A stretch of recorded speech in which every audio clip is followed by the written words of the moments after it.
students, in this lecture we are going to look at the Subphylum Urochordata. Subphylum Urochordata is also called as Tunicata. If you remember, under Phylum Chordata there were two groups, Protochordata and Euchordata. Under Euchordata there was one subphylum, Vertebrata, and under Protochordata there were two subphyla, Urochordata and Cephalochordata. We are dealing with Urochordata right now. So this is one of the subphylum under phylum Chordata. Uro means tail and Chordata means notochord. So these animals have the notochord only in the tail of the larval stages. And in the adulthood, through the process of so-called retrogressive metamorphosis, the larva loses the tail, and along with the tail it loses the notochord as well.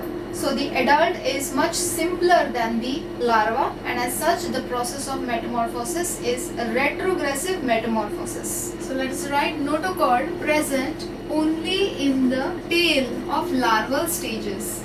The tail has the notochord and also the other features like the nerve cord and the tail itself. Pharyngeal gill slits are present in the anterior side of the body. So in the adult stage, this so-called chordate has lost most of the chordate features like the notochord, the nerve cord, the tail itself, and it will be only left with the pharyngeal gill slits. These organisms are exclusively marine. The adult is sedentary and the larva is free swimming. Some forms are colonial, some are solitary. Some common examples are Herdmania. This is an important example, also called this is sea squirt. Why it is called as a sea squirt? Because it squirts out water, okay, that is it ejects water forcibly when disturbed. That's why it is called sea squirt. Other examples include Salpa, Doliolum, Ascidia. The larva, it looks like a tadpole larva. This is its tail, and inside the tail there will be the notochord and the nerve cord as well. And through the process of retrogressive metamorphosis, this larva turns into the adult, which will be sedentary. This one is free living. This larva is usually called as the Ascidian tadpole larva. The larva is more complex and the adult is simple.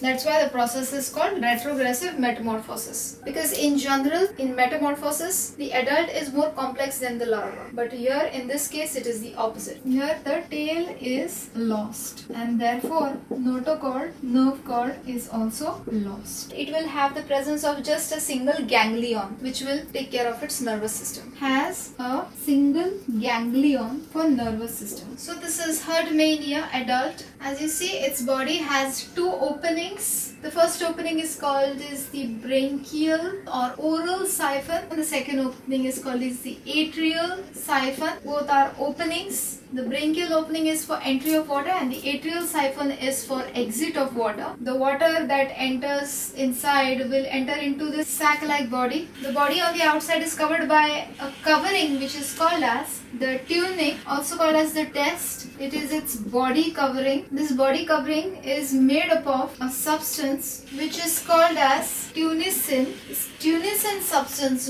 is a cellulose-like substance, and it is supposed to be rare in animal kingdom. This bottom portion is the foot with which it just stays in one place, sedentary. It will have pharyngeal gill slits which will enable it respiration. An organ is present which is called as endostyle. This endostyle organ is homologous to thyroid gland of higher chordates. It secretes mucus and traps food particles that enter inside along with the water, and it helps it in feeding. Secretes mucus, traps food particles, help feeding. So this is the one that becomes the thyroid gland in the higher chordates. Next, circulatory system. Its circulatory system is open type. The heart is said to be tubular and it periodically reverses the flow of the blood inside it. Periodically reverses blood flow. It needs to, so that all the parts of its body are covered enough properly.